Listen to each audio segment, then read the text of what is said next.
I remember the taste of copper in my mouth when they first told me I had been chosen. The words came from Adept Thalus, delivered in that monotone voice all administratum clerks seem to perfect after their first decade of service. His augmetic eye whirred softly as it processed information, scrolling across the data slate he held with fingers that had never known sunlight. The sound reminded me of the grinding wheels in the Hab Block's water reclamation facility, that constant mechanical whisper that formed the background music of every citizen's life on Terra. Citizen Mara Kellion, designation 57 Alpha 3429. You have been selected for the Emperor's sacred service. He did not look up when he spoke. His human eye, brown and tired and surrounded by pale skin that had not seen natural light in decades, remained fixed on the slate.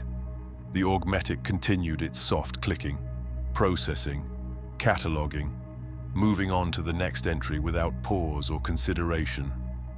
I stood there in the grey processing chamber, bare feet cold against the metal floor, and tried to understand what those words meant. Sacred service. The chamber felt smaller suddenly. The walls, painted that institutional beige that exists nowhere in nature, seemed to press inward. Fluorescent lumens hummed overhead with a frequency that made my teeth ache, their light the color of old bone. I became aware of my breathing, how shallow it had become, how the recycled air tasted of metal and disinfectant, and the accumulated fear of everyone who had ever stood in this room before me. There must be some mistake, I said, though my voice sounded small in the echoing space. I am just a data analyst. I process shipping manifests in Sector Gamma 14. I have no special skills, no training. I am nobody. The copper taste grew stronger. I realized I had bitten my tongue. No, Adept Thalus said, finally looking up. There is no mistake. His human eye met mine with something that might have been pity, or envy, or perhaps just the flat indifference of someone who had delivered this message 1,000 times before. The selection process is thorough. Your genetic markers, your psychic resonance levels, your psychological profile, all have been reviewed and approved. You will report to Sanctum Level Omega 33 at the 19th hour for preparation. I had heard whispers, of course. Every citizen of Terra knows there are those who disappear into the depths of the Imperial Palace, never to return. We tell ourselves they are blessed. We tell ourselves they serve a purpose greater than any of us can comprehend. We tell ourselves many things to sleep at night, lies we repeat until they feel like truth, prayers we offer to the Emperor's endless hunger. But standing there with the cold metal beneath my feet and the taste of blood on my tongue, I could no longer pretend I did not know what sacred service meant. What exactly is sacred service? I asked. For the first time, something almost resembling emotion flickered across Adept Thalus's face. It might have been pity. It might have been relief that he was not the one being selected. You will sustain the light that guides humanity through the darkness, he said. There is no greater honor. He returned to his data slate, and I understood the conversation was over. The grinding of the augmetic eye filled the silence between us. That soft, mechanical whisper that said my fate had been decided by algorithms I would never understand, processed by machines that cared nothing for my small life or smaller dreams. I had spent 32 years as an unremarkable citizen of the Imperium. I woke each day at the 6th hour, consumed my ration of corpse starch flavored to approximate some long-extinct grain, and traveled via transport tube to my workstation in the Administratum archives. There, I spent 10 hours processing shipping manifests, checking inventory records, ensuring that the vast machinery of Imperial logistics continued its eternal grinding forward. I returned to my HAB unit at the 18th hour, ate another ration, read from approved texts, and slept. It was not a remarkable life. It was not even a particularly happy one, but it had been mine. Now it was ending. I looked down at my hands, these ordinary hands that had typed data into cogitators for 3 decades. The nails were clean, the fingers uncalloused, the skin unmarked by anything except a small scar on my left thumb from a childhood accident I could barely remember. They were the hands of someone who had lived a careful life, who had never taken risks or sought glory, who had simply existed in the spaces between the Imperium's grand purposes. They were the hands of someone who had been selected for sacred service. The journey from the processing chamber to my HAB unit took 47 minutes through the transport tubes. I stared at my reflection in the scratched plasteel windows, trying to reconcile the face looking back at me with the words I had just heard. 32 years old, brown hair pulled back in the regulation style, grey eyes that held no particular wisdom or strength. An ordinary face, forgettable, the kind that disappeared into crowds without leaving an impression. I tried to find something in that reflection that explained why I had been chosen. Some mark of destiny, some sign of purpose, some indication that I was special enough to deserve the Emperor's attention. But I saw only what I had always seen. An unremarkable woman leading an unremarkable life, in service to something so vast it could not see her except as a number in a database. Citizen 57, Alpha 3429. Selected for sacred service. The copper taste remained on my tongue as the transport carried me home. A reminder that fear has a flavor, that terror can be tasted, that some truths are written in blood long before they are spoken aloud. The HAB unit was as I had left it that morning, a single, room 8 meters by 6, containing everything that constituted my existence in the Imperium. A cot with regulation grey sheets, a small desk bolted to the wall, a food preparation unit that dispensed measured rations at assigned hours, a lavatory alcove separated by a thin partition that provided the illusion of privacy. The walls were the same institutional beige as the processing chamber, that color which seemed to exist only in imperial facilities, as if someone had distilled the essence of bureaucratic indifference and turned it into paint. On the desk sat a single picked frame containing an image of my parents, both long dead, taken on the day they had been wed 41 years ago. They smiled at the camera with the genuine happiness of people who believed the future held promise, who thought their service to the Imperium might earn them something beyond survival. I had kept this image through 3 HAB unit assignments and 2 sector transfers, carrying it with me like a talisman against the crushing anonymity of hive life. Now I wondered if they would have been proud of their daughter's sacred service, or if they would have wept. I sat on the edge of the cot and stared at their faces, trying to remember their voices. My mother had worked in the textile manufactorums for 37 years before the coughing sickness took her. My father had been a mid-level clerk in the administratum, his spine slowly curving from decades bent over data slates, his eyesight failing from the constant flicker of lumen screens.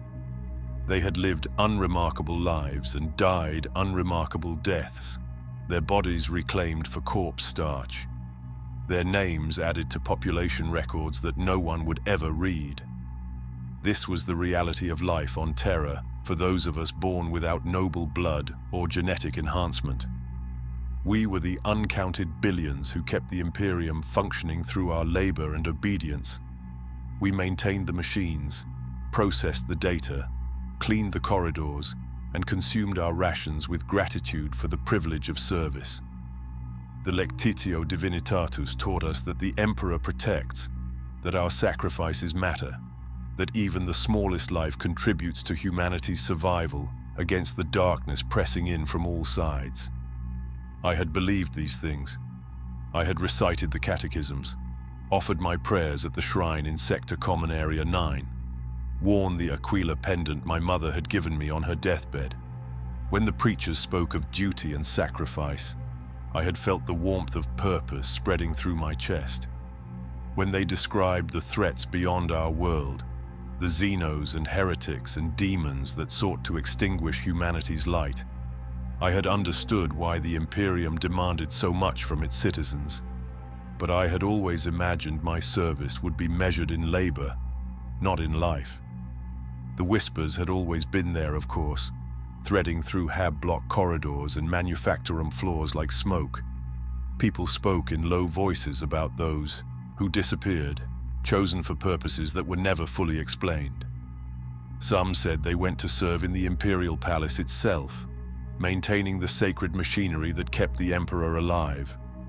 Others claimed they were taken to become servitors, their minds wiped clean and their bodies transformed into living tools. The oldest stories spoke of a hunger at the heart of the palace, something vast and terrible that required constant feeding. We told ourselves these people were honored. We told ourselves their sacrifice was necessary. We told ourselves that to be chosen was a blessing, even if those chosen never returned to tell us what blessing felt like. The propaganda was everywhere, woven so deeply into daily life that I had stopped seeing it years ago. Every corridor displayed picked screens showing images of the Emperor in his golden majesty, his face serene and powerful, his presence a bulwark against chaos. Every meal began with a prayer of gratitude for the nourishment provided by his infinite grace. Every work shift ended with a recitation reminding us that our labor served purposes beyond our comprehension, contributing to a grand design we were too small to perceive. And when people disappeared, when someone failed to report for their shift, and their HAB unit was reassigned to a new occupant within the day, we accepted it. We had been conditioned to accept it. The Imperium's needs were absolute. Individual lives were temporary. Service was eternal. I had processed the shipping manifests that documented these disappearances without ever making the connection. Requisition forms for psychically sensitive materials, transfer orders to facilities with designation codes that meant nothing to me, casualty reports that listed causes of death as rendered unto sacred service. The data had passed through my hands like water, leaving no impression, raising no questions. Now I understood what those dry, bureaucratic phrases had meant. Now I knew where the disappeared had gone. The remaining hours passed in a strange suspension of time. I tried to eat, but the corpse starch turned to ash in my mouth, its artificial flavoring suddenly unbearable. I tried to read from the Primer Imperialis, but the familiar passages about duty and honor seemed hollow now. Empty words meant to comfort those who would never face what I was about to face. I tried to sleep, but found myself staring at the ceiling panels, counting the small imperfections in the metal plating, as if memorizing them might somehow anchor me to this world. 63 dents, 12 rust spots, one panel slightly misaligned with its neighbors. These mundane details of my mundane existence. This small room that had contained my small life. The desk where I had read, approved texts. The cot where I had dreamed small dreams. The food preparation unit that had sustained my unremarkable body through 32 unremarkable years. All of it would continue without me. Someone else would be assigned, this HAB unit. They would sleep in this cot, eat from this unit, perhaps wonder briefly about the previous occupant before forgetting I had ever existed. The Imperium would grind forward as it always had, vast and indifferent, consuming lives without pause or memory. When the chime sounded for the 19th hour, I stood with legs that felt like they belonged to someone else. I took one last look at my parents' image, their frozen smiles promising a future that had never arrived. Then I placed the Aquila pendant my mother had given me on the desk beside the frame and walked out of my HAB unit for the final time. The corridor outside my HAB unit was empty, lit by the same flickering lumens that had illuminated my entire life. I had walked this passage thousands of times, my footsteps falling into patterns worn smooth by decades of routine. But now every step felt wrong, as if I were walking through a memory rather than a physical space, as if I had already become a ghost haunting the edges of my own existence. The transport station was 7 minutes away by the most direct route. I walked slowly, taking 10 minutes, then 15, as if delaying might somehow change what was coming. Other citizens passed me in the corridors, their faces blank with the exhaustion of another work shift completed, another day of service rendered. None of them looked at me. None of them knew that I had been chosen, that I was already dead in all the ways that mattered. I found myself studying them with new intensity. An elderly man whose augmetic leg clicked with each step, decades of labor having worn his original flesh beyond repair. A young woman carrying a sleeping child wrapped in grey regulation blankets, her face lined with the particular exhaustion of those who work double shifts to earn better rations. A group of manufacturing workers, their coveralls stained with machine oil, their voices raised in tired conversation about production quotas and broken equipment. All of them ordinary, all of them unremarkable, all of them exactly like me. Any one of them could have been selected instead.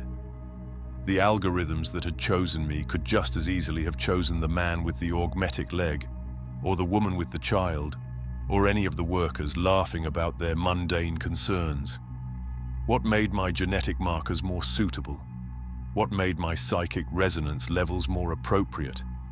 What particular combination of meaningless factors had determined that I would die while they would continue their ordinary lives?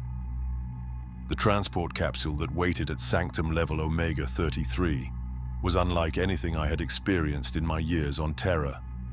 Most citizen transport tubes were utilitarian affairs designed to move large numbers of people efficiently through the Hive City's endless corridors. This was different. The capsule was smaller, lined with what appeared to be actual wood rather than the synthetic materials I was accustomed to. Brass fittings gleamed in soft, yellow light, and the air smelled of incense rather than recycled atmosphere. There were 7 other passengers already seated inside, all of us selected for sacred service, all of us trying to process what that meant. We sat in silence at first, each lost in our own thoughts, our own fears, our own attempts to understand the magnitude of what was happening. I studied their faces, these strangers who would die alongside me, and saw my own terror reflected back at me. The woman across from me was young, perhaps 25, with the pale complexion and slightly hunched posture of someone who spent their days bent over data slates in the administratum's endless filing chambers. Her hands shook as she clutched a small pendant in the shape of the imperial aquila. When she noticed me watching, she offered a weak smile that did not reach her eyes. "Thera Vin," she said softly. "Data processor, 3rd class, Sector Beta 17. "Mara Kellyan," I replied. "Data analyst, Gamma 14. The elderly man beside her looked up from his own contemplation. His hands bore the distinctive burn scars of someone who had worked with Promethium for decades. "Marcus Thane," he said in a voice roughened by years of breathing industrial fumes. "Fuel processor, been in the deep works for 43 years. Figured I would die down there among the pipes and burners. Never expected this." One by one, the others introduced themselves. Jessa Kale, a young woman barely 19 who had been working in the textile manufactorum since childhood. Dmitri Holst, a middle-aged man whose augmetic arm marked him as a former servitor operator. Yvonne Cross, a teenager whose nervous energy suggested he had been pulled from one of the lower Hive youth brigades. Senna Vaya, an older woman whose lined face spoke of years in the agridomes, coaxing life from Terra's poisoned soil. Kyle Dorvan, a maintenance technician whose quiet demeanor suggested someone accustomed to working alone in forgotten spaces. Ordinary people. Workers. The backbone of the Imperium's vast industrial machine. None of us heroes. None of us particularly special. just citizens who had somehow drawn the attention of the selection algorithms that governed such things. "Do any of you know what sacred service actually entails?" Dmitri asked, his augmetic fingers tapping nervously against his thigh. No one answered immediately. We all knew, in the way that citizens always know things they are not supposed to speak aloud. The whispers, the rumors, the careful euphemisms that concealed terrible truths. Finally, Marcus spoke. "My grandfather used to tell stories. Said back when he was young, before the purges of Geist 7, he claimed to know someone who had worked in the deep levels of the palace. Said there were places down there where they fed souls to machines, where they turned people into batteries for things too terrible to name." "That is just superstition," Thera said, though her voice lacked conviction. "The Emperor protects. Whatever we are called to do, it serves a purpose." "All service serves a purpose," Jessa replied quietly. "That does not mean we survive it." The transport capsule began to descend more rapidly. Through the small windows, I could see the architecture changing as we went deeper. The utilitarian corridors of the upper hive gave way to more elaborate construction. Stone replaced metal. Gothic arches soared overhead, carved with symbols that seemed to writhe when viewed directly. I pressed my face against the window, watching as we dropped past levels I had never imagined existed. Foundries that glowed with the heat of artificial suns. Libraries where servo-scribes recorded information on scrolls of processed parchment. Chambers filled with machines whose purpose I could not begin to guess. The deeper we went, the more oppressive the atmosphere became, as if the weight of 10,000 years of accumulated faith and technology was pressing down on us like a physical thing. None of us spoke now. The initial awkward attempts at conversation had faded into a heavy silence, broken only by the pneumatic hiss of the transport's descent mechanism and the quiet sobbing of Jessa, who had finally given in to her terror. I thought about trying to comfort her, but what comfort could I offer? We were all dead. We simply had not stopped breathing yet. The descent continued for what felt like hours, though I had no way to measure time in that enclosed space. Past foundries that glowed with the heat of artificial suns, their radiance turning the transport windows orange and making the air inside uncomfortably warm. Past libraries where servo-scribes drifted between towering shelves, recording information on scrolls I knew were made from processed human skin, though no one ever spoke of such things openly. Past chambers filled with machines that defied comprehension, their purposes lost to millennia of accumulated mystery and religious secrecy. Servo skulls drifted past the windows, their eye sockets glowing red in the dim light. Some were simple constructs, their mechanical components visible beneath polished bone. Others were more elaborate, festooned with seals and purity marks. Brass fixtures gleaming where metal met organic matter. They moved with purpose through the vast spaces we passed, carrying messages or observing maintenance rituals or performing functions I could not begin to understand. I had seen servo skulls before, of course.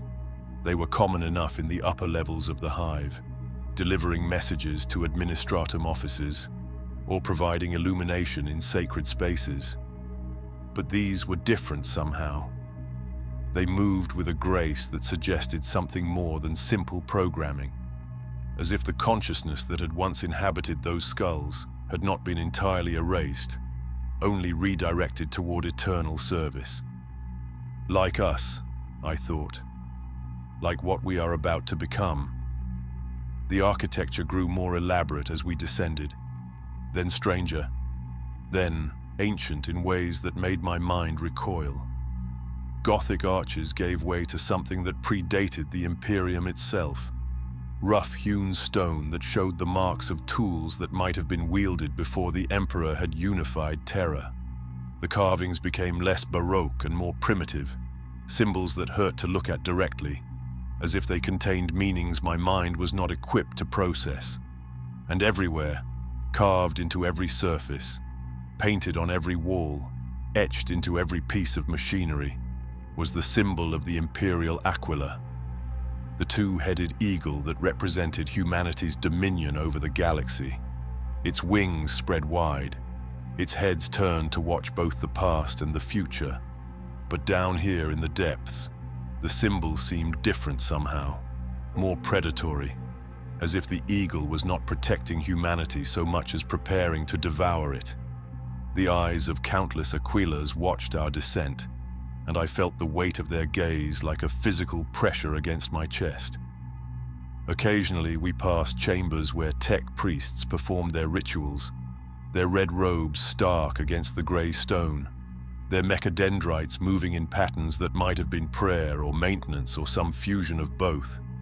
They chanted in binary cant, their voices merging with the hum of machinery to create a soundscape that was neither quite mechanical nor entirely organic.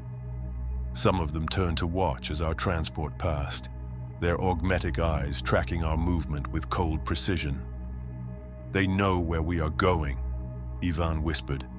"They know what will happen to us." "They have always known," Senna replied, her voice carrying the flat acceptance of someone who had spent decades learning that the universe was cruel and protest was futile.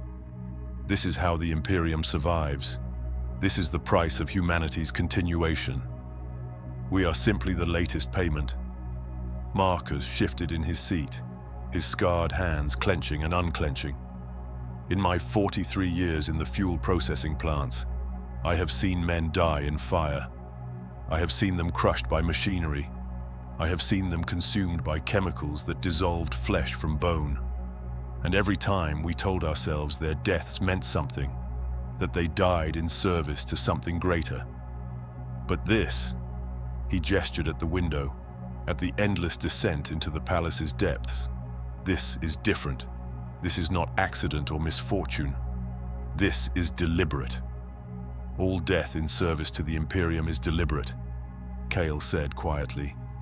He had barely spoken since entering the transport, his maintenance technician's mind perhaps cataloging the systems we passed with professional detachment. "The only question is whether we accept the purpose of our dying."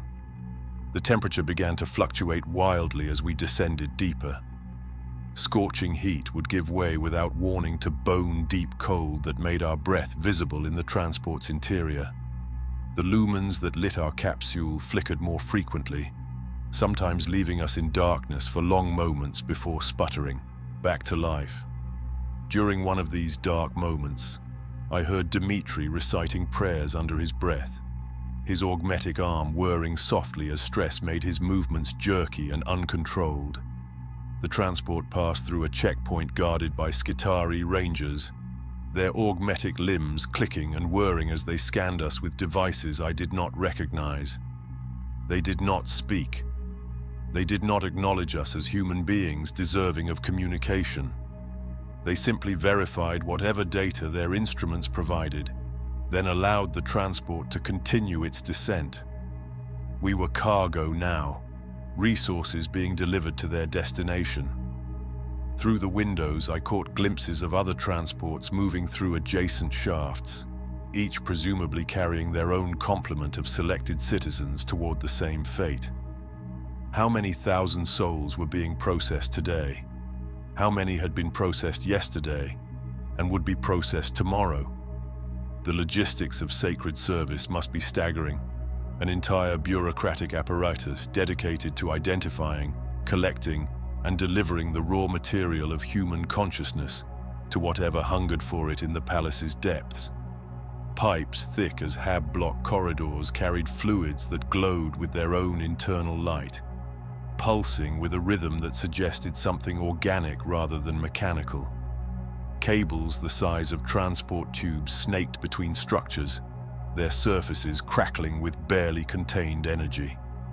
Steam vented from unseen sources, filling vast chambers with clouds that obscured whatever lay beyond. And still we descended. The air grew thicker with each level, heavy with incense, and the ozone smell of high-energy machinery, and something else underneath it all. Something that might have been decay, or transformation, or the accumulated presence of too many deaths in too small a space. I found it increasingly difficult to breathe, as if the atmosphere itself was rejecting our presence, warning us that we were approaching spaces where ordinary human life was not meant to endure. Thera had stopped crying. Her face had gone blank, her eyes unfocused, her hands still clutching the Aquila pendant but without the desperate intensity of before. She had retreated somewhere inside herself, some mental space where terror could not reach. I envied her that escape. The transport began to slow, its descent mechanism changing pitch as we approached our destination. Through the window, I saw a massive archway flanked by two figures whose presence made my breath catch in my throat, even through the plasteel barrier.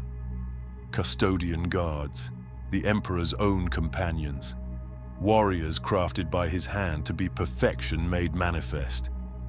We had arrived. The transport came to rest with a soft pneumatic hiss that seemed unnaturally loud in the sudden stillness. Beyond the doors lay a corridor that stretched away into shadows, lined with statues of saints I did not recognize. Their faces were twisted in expressions that blurred the line between ecstasy and agony, their stone hands reaching towards something unseen. Lumens flickered in alcoves, casting dancing shadows that made the statues appear to move, to breathe, to watch us with eyes that should have been lifeless stone. "Citizens," came a voice from outside the transport. "You will disembark. You will follow. You will not speak unless spoken to." The voice belonged to a figure in red robes, a tech adept of the Mechanicus, whose face was hidden behind a brass mask shaped like a human skull. When he moved, I could hear the soft whirring of augmetics beneath the fabric, mechanical components that had replaced flesh and bone, until it was impossible to tell where human ended and machine began. Other robed figures waited behind him, silent and still as the statues that lined the corridor. We filed out of the transport in silence. Jessa was trembling so badly that Marcus had to support her, his scarred hands gentle on her arm as he guided her forward. Thera moved like an automaton, her eyes unfocused, her pendant clutched so tightly that her knuckles had gone white. The rest of us followed with the numb obedience of those who knew resistance was futile. The custodian guards did not move as we passed between them. Even motionless, even silent, they radiated a presence that made every instinct in my body scream to prostrate myself, to beg forgiveness for the presumption of existing in their sight. Their golden armor gleamed despite the dim light, worked with such perfection that it seemed to glow from within. Their guardian spears hummed with barely contained energy, weapons that could unmake reality itself if wielded with intent. These were not men. They were something beyond human, crafted by the Emperor's own hand during an age when miracles were commonplace and the boundaries between possible and impossible had not yet solidified into their current rigid forms. We walked through passages that seemed to stretch forever, each step taking us deeper into the palace's heart, further from anything that resembled the world we had known. The air grew thicker with each corridor we traversed, heavy with the smell of incense and electricity, and something underneath that made my stomach turn. A scent like ancient death preserved through technology and faith. The sounds of the palace pressed in around us, the distant hum of massive generators providing power to systems whose purposes I could not fathom.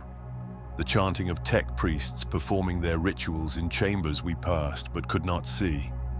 The whisper of servo skulls passing overhead, their eye sockets casting red light across stone floors worn smooth by 10,000 years of footsteps.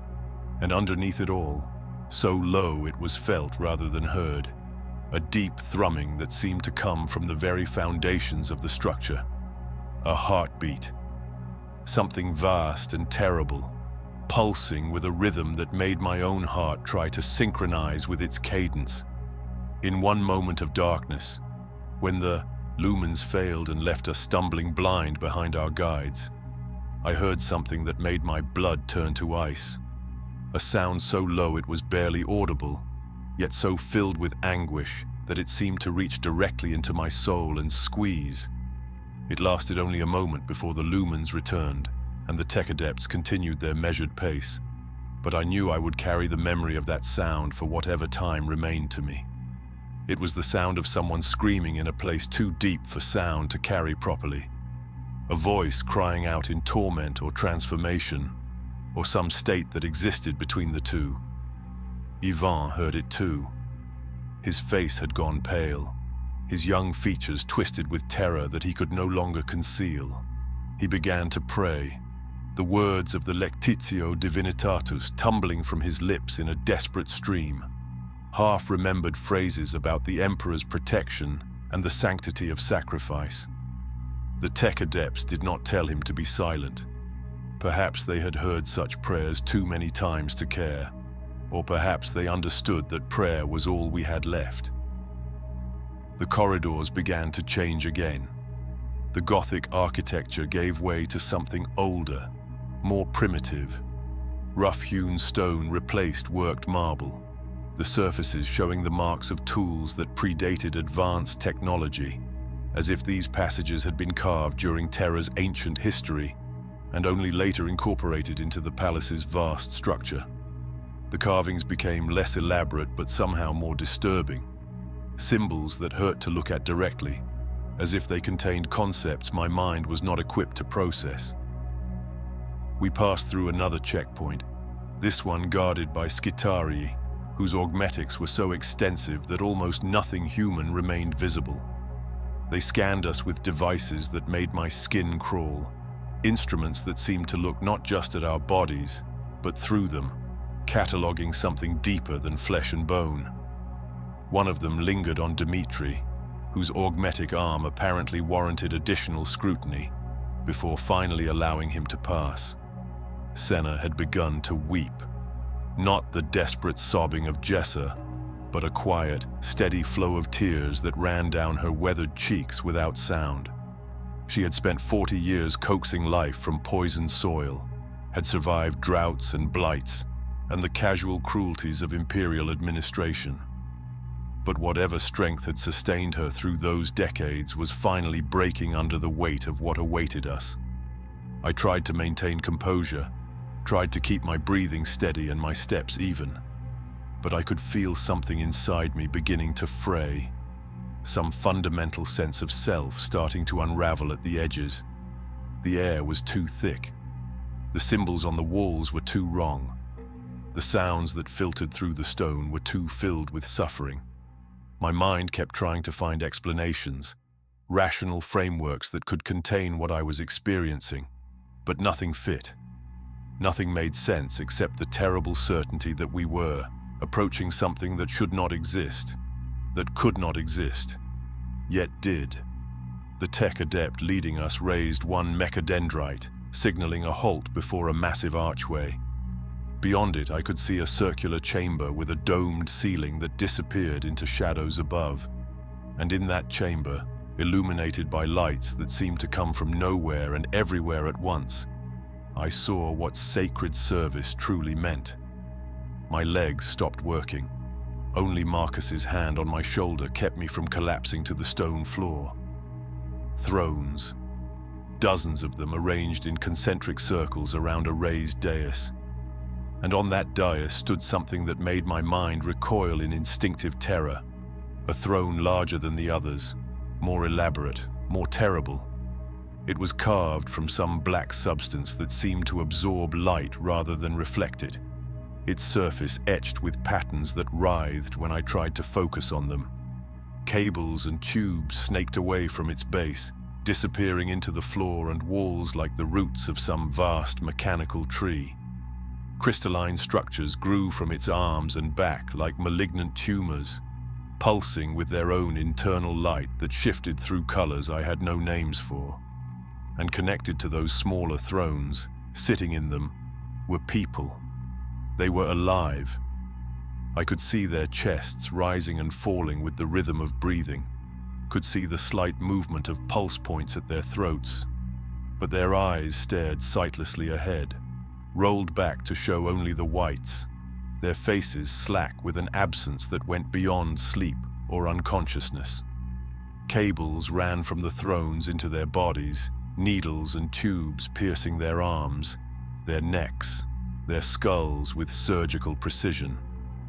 The crystalline growths from the central throne had spread to encompass them as well, forming a web of glowing filaments that connected each occupant to the whole. They were not dead. They were something worse than dead. They were part of the machine. Beside me, Jessa made a sound that was not quite human, a keening wail that echoed strangely in the domed chamber. Marcus's scarred hands tightened on her arm, whether to comfort or restrain I could not tell. Thera had dropped her Aquila pendant, the small icon clattering against stone with a sound that seemed impossibly loud in the vast space. "Behold," said one of the tech adepts, his vox grill making his voice sound like it came from the bottom of a deep well. "The preparatory chambers for sacred service. Here, the faithful are transformed. Here, individual existence ends and true purpose begins." I forced myself to look more closely at the occupied thrones, to see past my initial horror and truly observe what had been done to these people. They wore the same simple clothing we did, the grey tunics and trousers that marked us as ordinary citizens. Some of them were young, barely more than children. Others were elderly, their faces lined with decades of labor. All of them had been unremarkable once, just like us, living their small lives in service to the Imperium, until the algorithms had selected them for something greater. Their transformation was not gentle. I could see where the needles had pierced flesh, the skin around each entry point discolored and swollen. The cables that connected them to the thrones pulsed with a rhythm that did not quite match their breathing, as if something was being drawn from them in steady, measured intervals. The crystalline filaments had grown into their exposed skin, merging with flesh in ways that made my stomach turn. Technology and biology fusing into something that was neither quite one nor the other. "What happens to them?" I heard myself ask, though my voice sounded distant, as if someone else was speaking with my mouth. The tech adept turned his skull mask toward me. "They become part of something greater," he said. "Their life force, their psychic potential, their very souls are channeled into the great work. They sustain the light that guides humanity through the darkness." "The Astronomicon," Marcus breathed, understanding flooding through him like ice water. "Indeed, the beacon that allows our ships to navigate the warp, that keeps the forces of chaos at bay, that maintains the barriers between reality and the realm of nightmares. It requires constant feeding, constant sacrifice.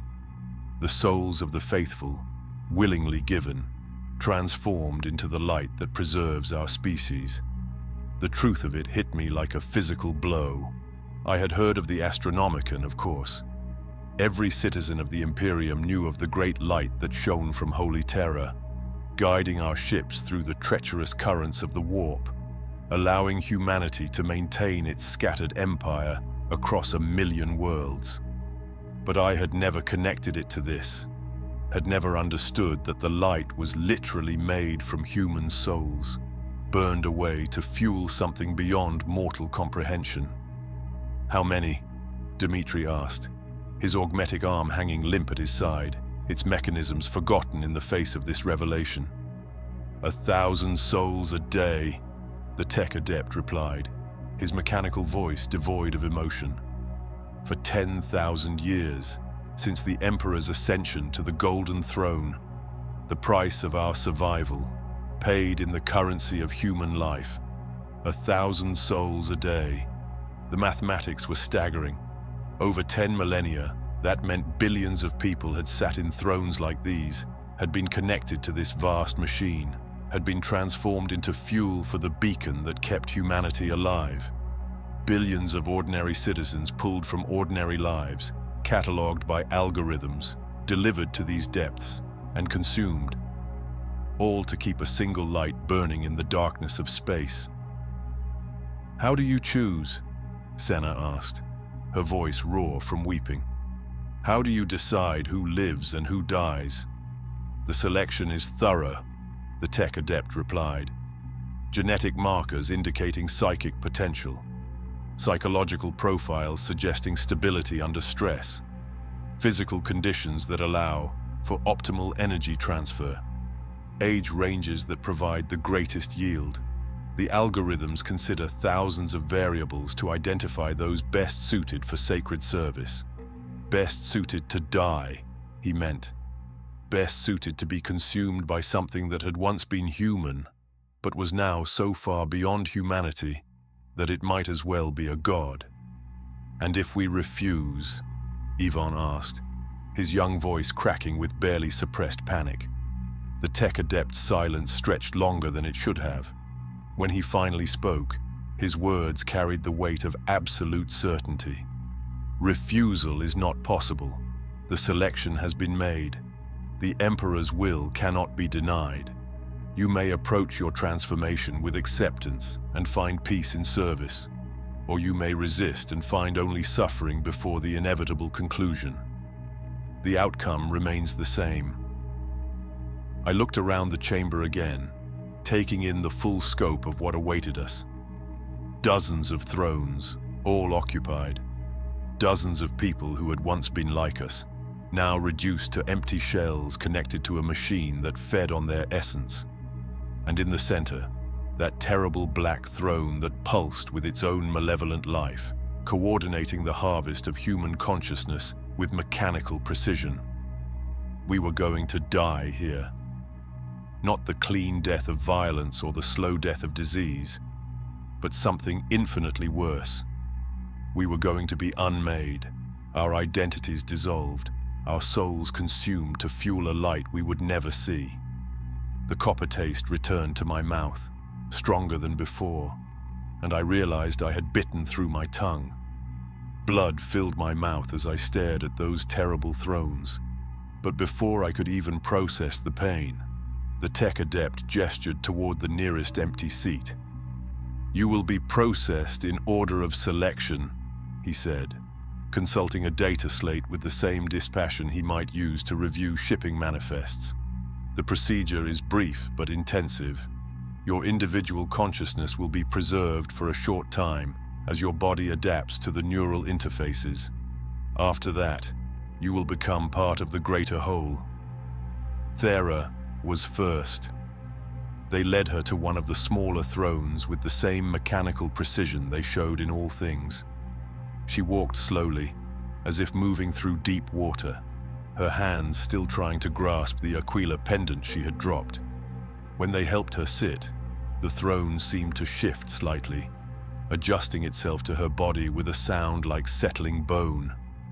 She looked back at us with eyes wide with terror, her mouth opening and closing without sound, trying to form words that would not come. "Tell them," she finally whispered. "Tell them I served willingly. Tell them I died with honor." But there would be no one to tell. We were all destined for the same fate.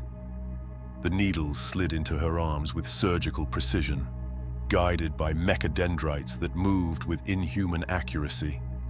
Tubes connected to her neck, her spine, her skull, each one piercing flesh with a wet sound that made Jessa turn away, retching. The crystalline growths from the central throne began to extend toward Thera, reaching out like hungry fingers, their surfaces reflecting light in patterns that hurt to observe. When they made contact with her skin, her entire body convulsed as if struck by lightning. Her back arched against the throne's restraints, her mouth opened wide, and she screamed. The sound echoed through the chamber, bouncing off stone walls and domed ceiling, a noise so filled with agony that it seemed to have physical weight. It was not the scream of someone experiencing pain, but the scream of someone experiencing the dissolution of everything they had ever been. Then, suddenly, it stopped. Her face went slack, her eyes rolling back to show only the whites. The readings on the Tech Adept's instruments spiked, then settled into a steady rhythm. Connection established, one of them announced. Soul integration at 96% efficiency. Psychic resonance within acceptable parameters. Thera Vin, data processor 3rd class from Sector Beta 17, ceased to exist as an individual entity. What remained was a conduit, a living battery feeding power into the great machine that kept humanity alive. Marcus went next. The old fuel processor faced his fate with stoic dignity, settling into his assigned throne without resistance. "Worked with fire all my life," he muttered as the needles found their marks. "Fitting that I should become fire in the end." His transformation was quieter than Thera's, but no less final. A low groan escaped his lips as the crystalline filaments invaded his nervous system, his scarred hands clenching once, twice, then going still. The readings stabilized. Another soul added to the choir. Jessa followed. They had to carry her to the throne, her legs no longer supporting her weight, her young body shaking with sobs that seemed to come from somewhere deeper than her lungs. She wept silently as the needles pierced her flesh, tears streaming down her face even as her consciousness began to fade. Her last sound was a whimper, small and broken, the cry of a child who had worked since childhood and would never know what it meant to be anything else. Dmitri tried to resist. When they came for him, his augmetic arm suddenly sparked to life, swinging wildly at the nearest Tech Adept. The movement was desperate, uncoordinated, the action of a man who knew resistance was futile, but could not bear to go willingly to his dissolution. The Skitari responded with mechanical efficiency, their augmetic limbs restraining him with a strength no unenhanced human could match. They forced him into the throne, held him down as the needles found their marks, their grip unwavering even as he thrashed and screamed obscenities at them, at the Emperor, at the uncaring universe that had brought him to this end. His resistance brought him nothing except additional suffering. The transformation seemed to take longer when the subject fought, as if the machine required more time to break down the barriers of a consciousness that refused to surrender. His screams lasted nearly a full minute before finally fading to silence. Ivan was next. The teenager who had been praying constantly since we entered the deep levels continued his prayers even as they secured him to the throne, even as the needles pierced his flesh, even as the crystalline filaments began their work. "The Emperor protects," he whispered over and over, the words becoming garbled as his nervous system was invaded. "The Emperor protects. The Emperor protects. The Emperor—" The words cut off abruptly. His face went slack. Another reading stabilized. Another soul consumed. Senna, the agrodome worker, was the last before me. She looked at the throne with undisguised hatred, her weathered hands clenched into fists. 40 years I spent trying to make things grow in poisoned soil, she said. 40 years fighting to bring life to a dead world. And this is my reward. Your reward is eternal service. The Tech Adept replied without emotion. Your essence will guide ships across the galaxy. Your sacrifice will preserve millions of lives. What greater purpose could any individual serve? The purpose of living, she spat. But she sat in the throne anyway, because there was no choice. Her transformation was the most violent yet, her body convulsing for long minutes before finally going still. But even in death, even connected to the machine, something of her defiance seemed to remain. The readings fluctuated more wildly than the others, as if some part of her consciousness was still fighting, still refusing to fully surrender to the dissolution. And then it was my turn. The chamber had grown quieter with each transformation, as if the machine was absorbing not just the souls of my companions, but also the sound itself, leaving only the hum of generators and the soft clicking of the tech adepts' augmetics. I stood alone among the robed figures, the last of our group still possessing individual consciousness, the last voice that could speak with its own words rather than through the collective murmur of the consumed. "Citizen Marakelian," the tech adept said, gesturing toward the final empty throne. "It is time." My legs moved without conscious command, carrying me toward the throne as if my body had already accepted what my mind still desperately rejected. The throne was warm when I settled into it, heated by some internal mechanism, or perhaps by the psychic energy flowing through the chamber. The material felt organic somehow, yielding slightly beneath my weight, as if it were made from living tissue rather than metal or stone. The restraints closed around my arms and legs with a sound like breath, soft and final.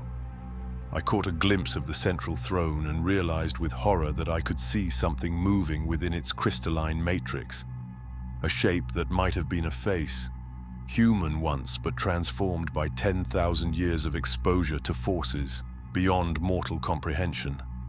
The fragment of the Emperor's consciousness that oversaw this facility, trapped within the machine, watching everything with eyes that held the accumulated weight of millions of deaths. Those eyes turned toward me as the first needle slid home. The pain was indescribable. Not physical pain, though that was certainly present, a sharp burning as metal pierced flesh and found nerves that screamed their protest. But there was something deeper, something that transcended the merely corporeal. The pain of having your very essence torn apart and examined, categorized, prepared for consumption. I felt my memories being sifted through by an intelligence vast and alien and utterly indifferent to my suffering. My first day at the administratum, the nervous excitement of a young woman given her first assignment, the pride of contributing something, however small, to the Imperium's vast machinery. The memory was pulled from me like a tooth, examined from every angle, its emotional context catalogued and filed away. A winter morning when I was 7, waking to find that overnight the climate processors had malfunctioned and real snow had fallen on our sector. The wonder of seeing white flakes drift past my HAB unit window before maintenance crews cleared it away. The memory dissolved under scrutiny, reduced to data points about seasonal atmospheric conditions and childhood neural development. The woman I had loved for 6 perfect months before she was transferred to another hive city. The taste of her lips, the sound of her laugh, the way she said my name like it was something precious. That memory hurt the most as it was stripped away, dissected into chemical reactions and synaptic patterns.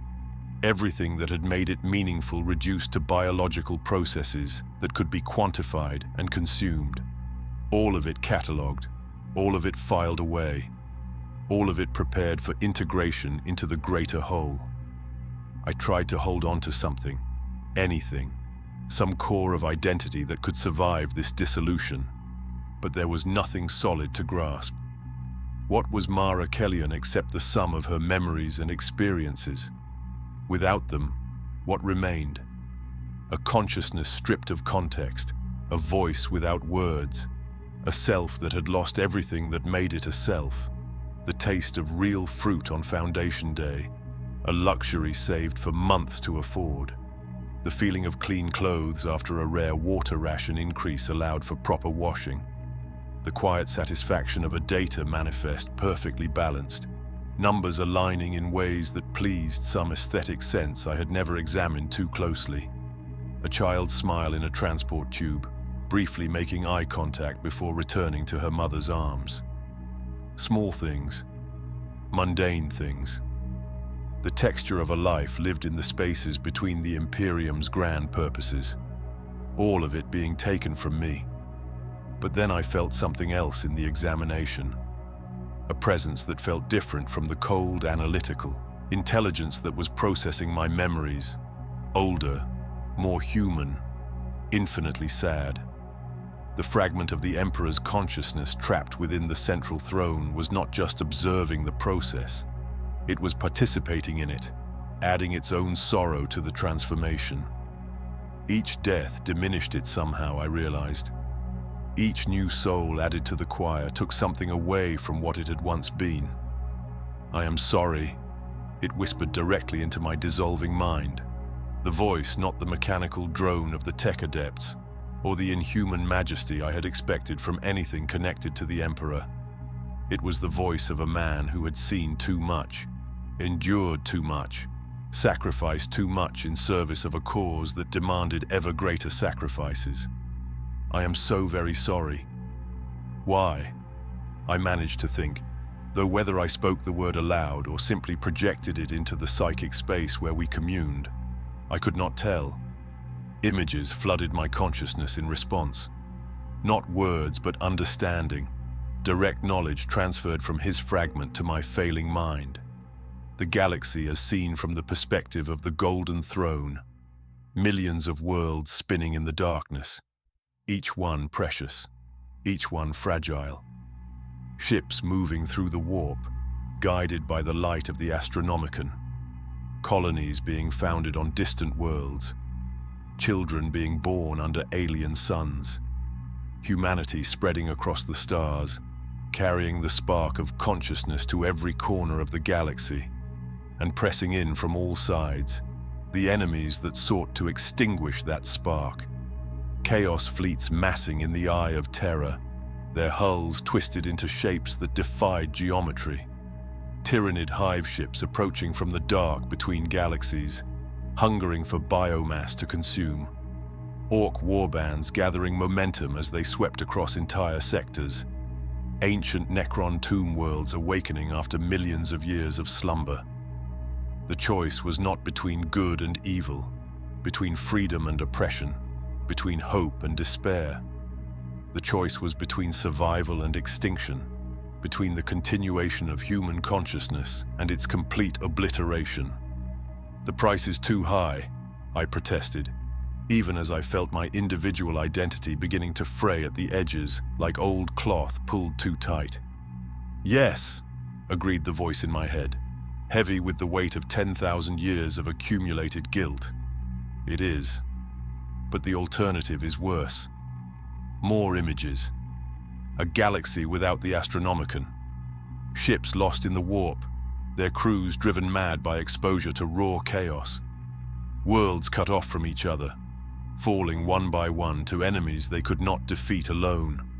The great civilization of humanity crumbling into isolated fragments, each one prey to forces that had waited millennia for this moment of weakness.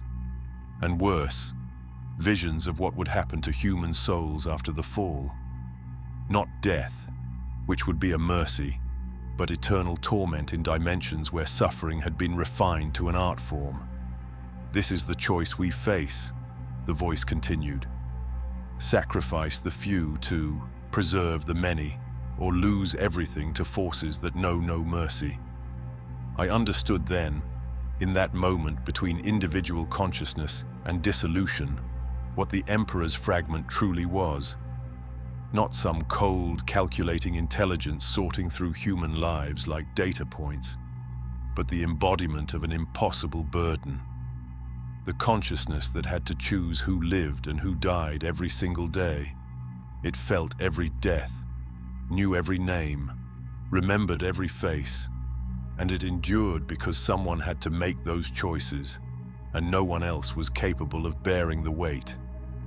My individual consciousness was almost gone now, absorbed into something far larger than anything I could have imagined. But in those final moments of being Mara Kellion, I felt something unexpected. Not the cold emptiness I had feared, but warmth, connection, purpose. I was becoming part of a choir. Thera was there, her analytical mind helping to coordinate the flow of information through the vast network of consciousness. Marcus, his steady presence providing stability to the entire structure. Jessa, Dmitri, Ivan, Senna, all of them contributing their unique essence to the greater whole. And there were others, thousands of others, millions of others, all of us connected by threads of psychic energy that pulsed with our combined will. All of us burning together in a symphony of sacrifice that stretched back 10,000 years to the very founding of the Imperium. Farmers and soldiers, scholars and laborers, children and elders, all united in service to something greater than any individual life. We were the Astronomicon. From this new perspective, I could see the galaxy spread out like a vast three-dimensional map. Every world that flew the Imperial banner glowed with its own light, connected to every other world by the web of warp routes that made travel possible. Ships moved along those routes like blood cells through arteries, carrying cargo and passengers, information and hope from one star system to another. And guiding them all was our light, the beacon that we had become, shining out from Holy Terra with an intensity that could be perceived across the entire galaxy. Without us, those ships would be lost in the warp, their navigators blind to the currents and storms that could destroy them in an instant. Every safe arrival was a victory paid for with our souls. Every successful voyage was bought with our deaths. Every world that remained connected to the greater Imperium was sustained by our sacrifice. But we were more than just a navigation aid. We were part of the Emperor's will made manifest, an extension of his consciousness that reached into every corner of human space. Through us, he could perceive threats that might not be visible from Terra. Through us, he could intervene in crises that might otherwise destroy entire worlds. I felt his attention touch our collective consciousness, vast and terrible and utterly alien. 10,000 years of existence beyond the boundaries of mortality had changed him into something that could barely be called human anymore. His thoughts moved on scales of time and space that mortal minds could not comprehend. His concerns encompassed not just humanity, but the fundamental structure of reality itself. Yet there was still something recognizably human at his core. A fragment of the man he had once been, preserved like an insect in amber within the divine consciousness. That fragment mourned every soul that fed the Astronomicon. It remembered what it was like to be mortal, to have hopes and dreams and fears that mattered on a personal level, and it was grateful. Not the cold gratitude of a ruler acknowledging useful service, but the warm personal gratitude of someone who understood the magnitude of the sacrifice being made. He knew our names, our histories, our small hopes and simple dreams. He remembered the woman I had loved, and the taste of real fruit, and the wonder of seeing snow fall. He carried all of it within his vast consciousness, a library of human experience that grew larger with every soul added to the choir. We were not just fuel for his great work. We were reminders of what he was fighting to preserve. Every memory we brought with us was another reason to continue the struggle, another small piece of the human experience that deserved protection.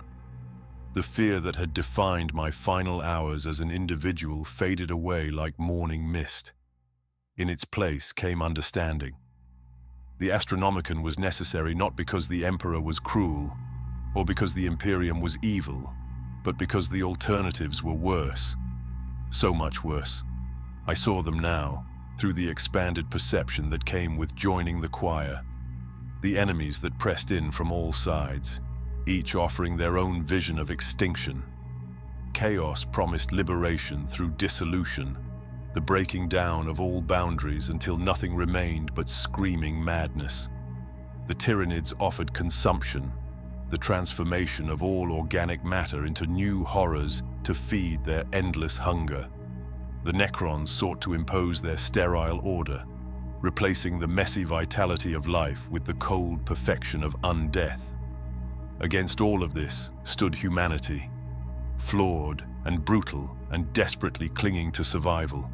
The Imperium was not kind, it was not just. It demanded terrible sacrifices from its citizens, grinding through lives with casual indifference to individual suffering. But it was the only thing standing between humanity and complete annihilation. And at its heart, keeping it all together through sheer force of will, sat the Emperor. Not a god, though he had become something godlike. Not a tyrant, though his rule was absolute. But a being who had accepted an impossible burden and carried it for 10,000 years, sustained by the sacrifice of billions who had sat in thrones like mine and given everything so that humanity might endure one more day. My final moment of individual consciousness arrived not with terror, but with acceptance. I was Mara Kellion, data analyst from Sector Gamma 14, and I was about to cease existing as a separate entity. But in ceasing to be myself, I would become part of something that mattered in ways I had never imagined possible. The light that guided ships through darkness, the barrier that held back chaos, the song that sang humanity's defiance against extinction. I let go, and in letting go, I found that I had not died at all. I had simply become something larger than death could touch. The dissolution was complete. Mara Kellion no longer existed as a discrete consciousness with boundaries and preferences and memories that belonged to her alone. What remained was woven into the fabric of something vast, a tapestry of souls that stretched across the galaxy and reached back through 10 millennia of accumulated sacrifice. I was the Astronomicon now. We were the Astronomicon. From this perspective, the galaxy revealed itself in ways no individual mind could comprehend. I could feel the pulse of human civilization across 1,000,000 worlds, each one a small flame in the darkness, each one precious and fragile. Ships called out for guidance and we answered, our light cutting through the roiling chaos of the warp like a blade through smoke. Navigators perceived us as a golden beacon, steady and eternal, never knowing that the light they trusted with their lives was built from souls like mine, consumed and transformed into something that existed beyond the boundaries of flesh. A freighter carrying food to a frontier colony adjusted its course based on our guidance, its navigator murmuring prayers of gratitude to the Emperor as the ship emerged safely from the warp. 300,000 colonists would eat this month because we burned. A warship hunting traitors through the maelstrom used our light to plot a pursuit course that would have been impossible without our presence. The heretics would be brought to justice because we had surrendered our individual existence. An exploration vessel pushed into uncharted regions, its crew confident in their ability to find their way home because our beacon never faltered. Each successful journey was paid for with our essence. Each safe arrival was bought with our sacrifice. But I understood now that we were more than just a navigation tool. Through our connection to the Emperor's vast consciousness, we could perceive patterns that individual minds would miss. A chaos cult spreading its corruption through a hive world's water supply, detected through the subtle changes in psychic resonance we could feel across light years. A genestealer infestation on a mining station, noticed when the local population's prayers took on a strange dissonance. A warp storm building in an isolated sector, predicted through calculations that required the combined processing power of millions of souls working in concert. We saw these threats and whispered warnings through channels that mortals interpreted as divine inspiration or prophetic dreams. Sometimes intervention came in time. Sometimes it did not. But we tried, endlessly, to protect the species we had once belonged to, the humanity that continued its desperate struggle for survival across an uncaring cosmos. The horror of what had been done to us remained, even in transcendence. I could still remember the terror in Thera's eyes, the defiance in Senna's voice, the desperate prayers of Ivan as the needles found their marks.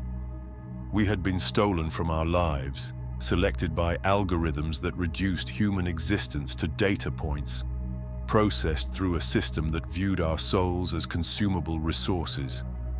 The cruelty was not diminished by understanding its necessity. Every day, 1,000 new souls joined the choir. Every day, we felt the arrival of ordinary citizens who had been living ordinary lives until the moment they were chosen. Data analysts and fuel processors, textile workers and maintenance technicians, each one bringing their small collection of memories and dreams and fears. Each one experiencing the same terror we had known, the same dissolution, the same transformation from individual to component. We remembered all of them, not as the cold administratum records did, reducing lives to designation numbers and genetic markers, but as people who had mattered in small ways. A father who had worked double shifts to afford better rations for his children. A woman who had taught herself to read forbidden poetry in stolen moments. A man who had spent decades maintaining a single machine with pride that no one acknowledged. Their stories became part of our collective memory, preserved in ways their physical lives could never have been.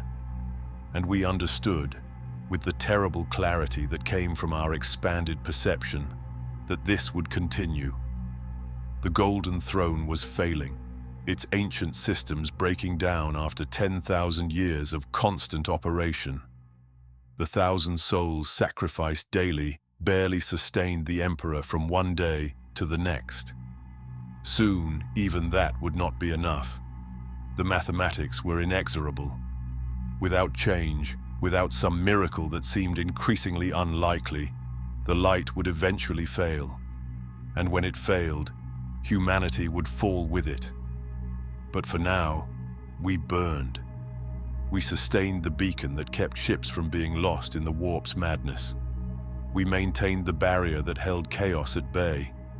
We sang the song of humanity's defiance against a universe that offered only extinction.